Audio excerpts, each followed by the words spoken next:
Nigel, when you've had a chance to look back at the film from last week, what did you see? I felt like we played a good game the first three. We just didn't finish. At the end of the day, that's all it was. So we got to get back to finishing. How do you guys get back to finishing? Pretty much just focusing in throughout the game.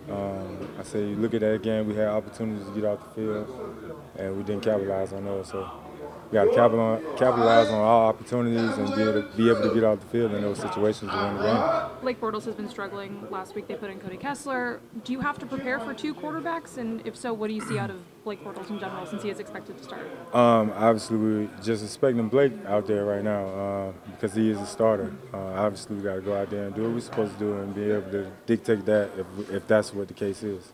There are so many logistics that go into traveling to London. For you personally, having to deal with the red eye and then the time change, how do you deal with those kind of issues? Just try to sleep through it. That's the best way. Just try to sleep through it throughout the whole ride. And when we get there, maybe we get to practicing and maybe you can get some of the tightness and soreness out. I mean, you're going to be practicing probably 7 hours after you get off the plane. That's a little crazy. I mean, it is what it is. I mean, it's the situation we're in. Can't do anything about it. We got to attack the situation, and that's what it is. So we got to prep for that, and we'll be ready for the game. That's the most thing. Hey, Nigel, considering what's happened last week in Tennessee, has there been a different mentality of practice this week that, now you guys really got to turn it up and it's kind of a must-win situation at this point? Yeah, just focusing in, man. Like I said, just finishing.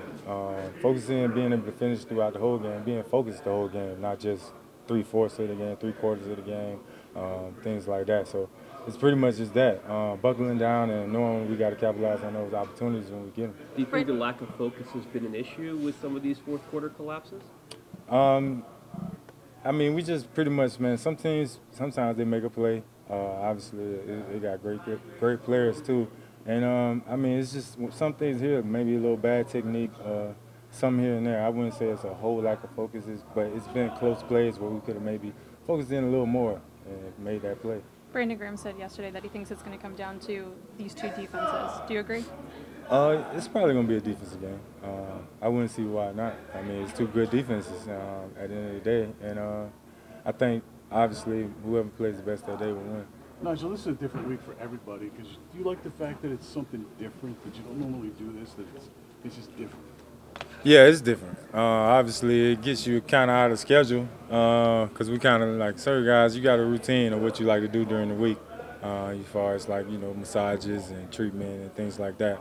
So it's a different schedule, so it makes you adjust. So we just got to adjust and keep it moving, man, and be able to be ready to play this game. Do you recognize the importance of it, though? It does seem like the NFL's getting a pretty good following over there. When you're going there Sunday, you're representing the league, you're representing the game. It does seem, do you think, to do a lot for the NFL?